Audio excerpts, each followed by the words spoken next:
The modern era may be considered, for purpose of this book, to be from the period of English rule in India. Even though there are many indignities and exploitations associated with British foreign rule, there was also a wave of fresh air.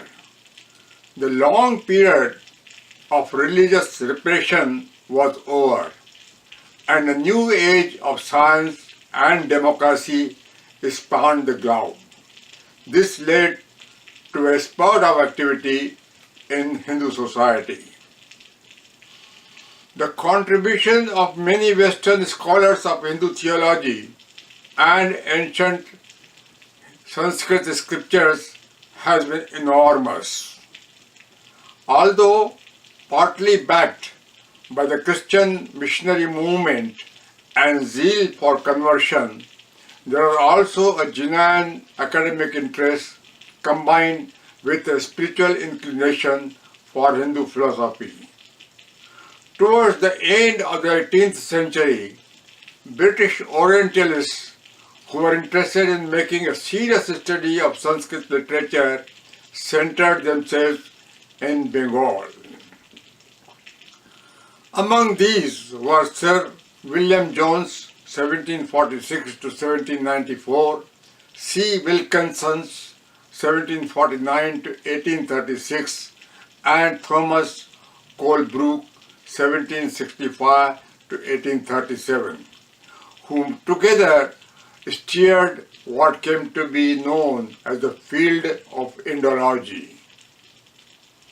Later, the formation of a 7-volume Sanskrit dictionary in German by R. Roth and Otto Bothling, and in English by Monier, gave further embellishment to such efforts.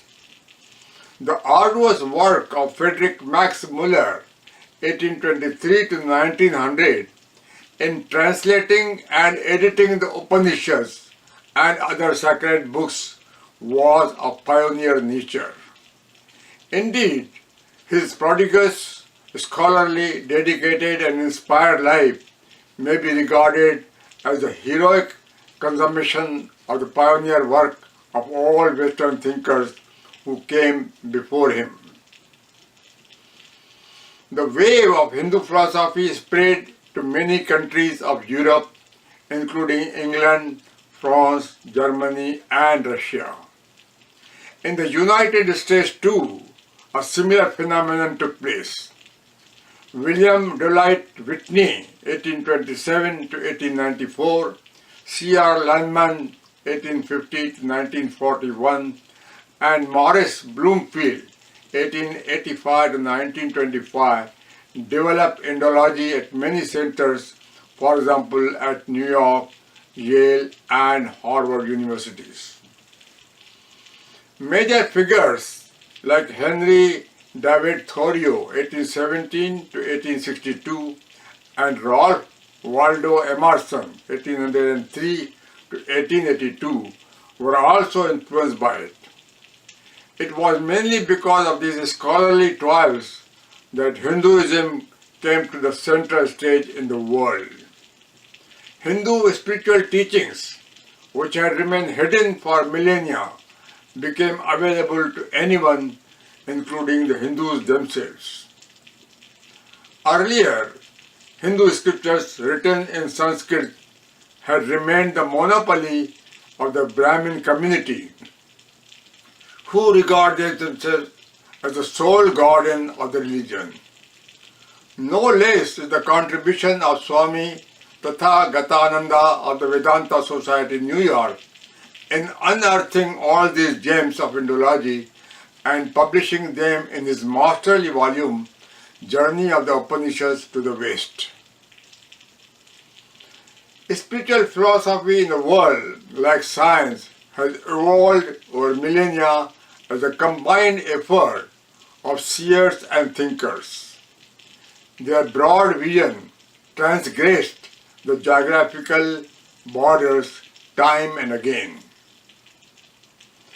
Sanskrit scholar Friedrich Max Muller's comments in this regard are noteworthy.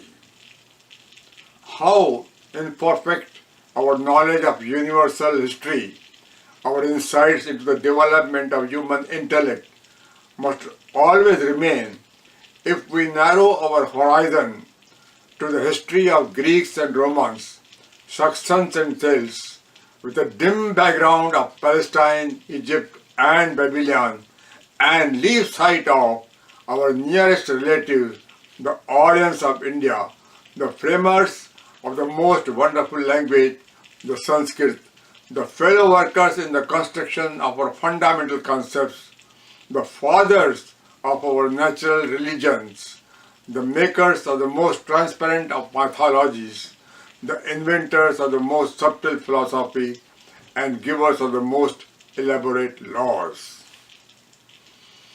There has been harsh criticism of Muller and other Westerners for inaccurately depicting ancient Indian history. It is more likely that these were errors of human limitations and not deliberate attempts at misguidance. What follows is a description of some of the important Hindu spiritual leaders from the modern era. Each contributed significantly to the re-emergence of Hinduism in modern times and spread to more distant lands. Trilinga Swami died in 1887, was a Hindu yogi and a mystic famed for his spiritual powers who lived in Varanasi, India. He performed number of miracles which are properly documented by many eyewitnesses. In the beginning of the 19th century, Bengal was the epicenter of education and culture. Raja Ram Mohan Roy, 1772 to 1833, was one of the earliest social and religious reformers of this time. Inspired by the Western scientific education system, he propagated a modern approach to the old Hindu system. He advocated the basic Upanishad teaching but discarded many of the Puranic and especially the Tantric methods of worship. He also discredited the idol or Murti Puja. He believed in giving higher education to women. He founded a religious organization, Brahmo Samaj, which propagated many liberal reforms for Hindu women who had long suffered from suffocating customs.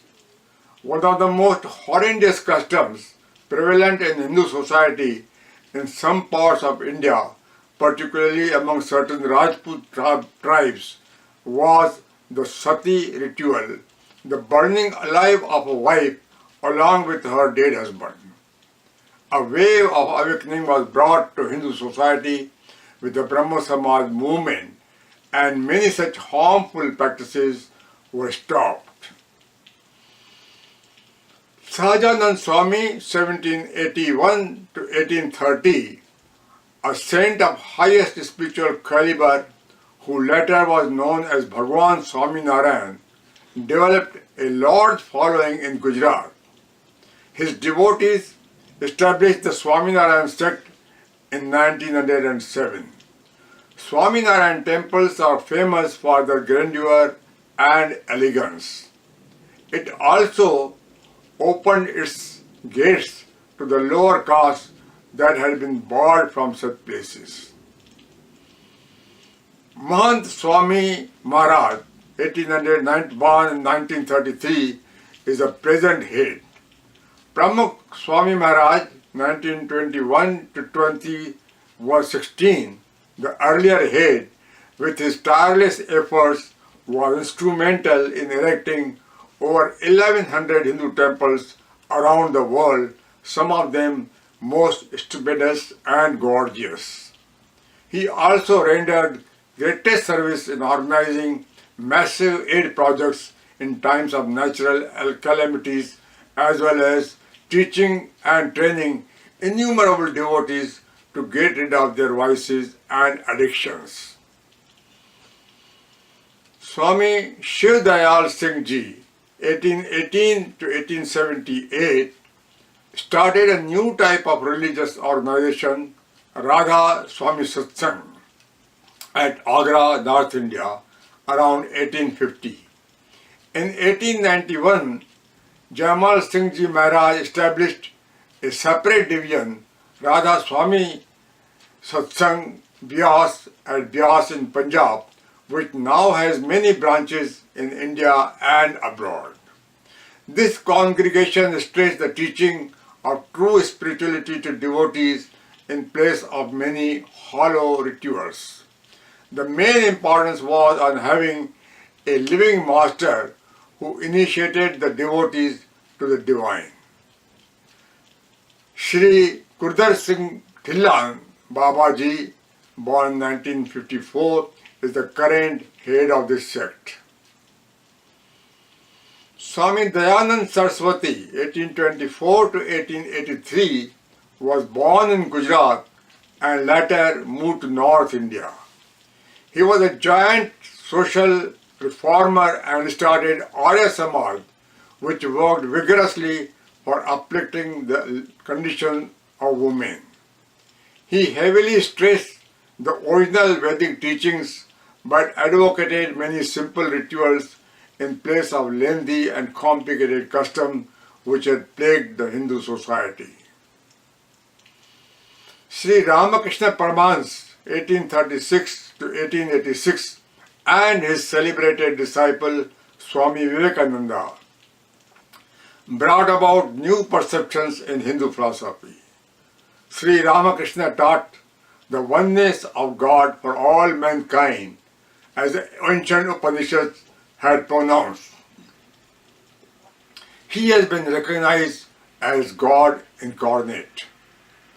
After he passed away, his consort, Sri Sarada Devi, 1853 to 1920, successfully took on the mantle of leadership of the spiritual denomination for 34 years until her own death. Only 5 days before she passed away, she gave a message, the substance of which she had lived all her life. If you want peace, do not find faults with others. See your own faults, learn to make the whole world your own body. Nobody is a stranger, my dear. The entire world belongs to you. Swami Vivekananda, 1863 to 1902, who was the chief disciple of Sri Ramakrishna Paramahansa, had the great honor of introducing the East to the West. At the World Conference of Religions in Chicago in 1893, he entranced his audience with his very first speech. The essence of Vedanta, he taught, lies in the unity of entire cosmos. His spirituality was rather dynamic. As he said, first build your muscles and then work on your soul. He did not believe in empty rhetoric when he led his sannyasin's disciple to take up the broom and clean the streets of dirt and squalor. He joined them in their work. It was Swami Vivekananda who promoted Hinduism as a pluralistic and scientific religion and who projected the idea of Neo Vedanta as a philosophy of religion beyond borders. Shirdi Sai Baba, who died in 1918, was a spiritual person of very high caliber. His origin is not clear, but he preached love and humility. Many miracles are woven around him. He was a man of utter simplicity. Maharishi Aurobindo, 1872 to 1950, abandoned politics to enter the spiritual field, and he established a well-known meditation center at Pondicherry, South India. His deep knowledge of the Upanishads, the Bhagavad Gita and yoga attracted many seekers to come to him for guidance and from all over the world. After his death, his chief disciple, a French woman affectionately called Mother, became the head of the center. She remained at the helm until her death in 1973. Swami Ramatirtha, 1873 to 1906, was born in Punjab. He started his career as a professor of mathematics, but was later pulled into spiritual life. He toured Japan and America, where he vigorously spread the message of the Hindu philosophy. Later, he established his center in the Himalayas and remained there until his death. Swami Sivananda, 1877 to 1963, was born in the state of Tamil Nadu. He studied medicine and practiced as doctor in Malaysia for a few years before joining the spiritual quest. He settled in the Himalayas and founded the Divine Life Society in 1936 at Rishikesh, North India. Swami Vimalananda, born 1932, is the current head of the society. Raman Maharishi, 1879 to 1950, was a true sage of genuine spirituality. He renounced everything to the lead life of an ascetic in Arunachal Hill, South India. His quest, in which he asked, "Who am I?" encouraged many devotees from far and wide to come to him. He was a man of few words and guided others by mystical communications. Sadhu T.L. Vaswani, 1879 to 1966, was a saint of sterling spiritual height. He founded his humble cottage in Pune, India, after the partition of India. He propagated simple and truthful living and taught his devotees to render service to the poor and needy. He even cared for animals and birds. Dada Jashan Vaswani, 1918 to 2018, who has been hailed as a spiritual master par excellence, is the earlier head of this mission. He traveled extensively to all parts of the world, meeting devotees, conducting spiritual retreats, giving public discourses, and offering programs on TV. He was the author of many popular religious books. These Sanskrit sacred classics, though meticulously preserved by the small, valiant Brahmin community under the most adverse circumstances, had remained largely veiled even from mainstream Hindus themselves. All this became possible because of the new fresh of democracy and individual liberty expanding in many European countries. There was an unmatched interest in the Hindu religion and philosophy by scholars from across Europe and USA. Innumerable translations and commentaries on these Hindu scriptures were published. University professors were interested enough to do their own research and presented numerous papers highlighting essential descriptions about India and the Hindu. Hinduism has continued to arouse interest and curiosity ever since. A number of European and American followers became very seriously involved, donating large estates and resources to help establish great spiritual centers promoting teachings based on Hinduism. Inevitably, some also became skeptic and started negative propaganda, especially about the religion's customs and rituals, etc., occasionally leading to conflicts and tensions.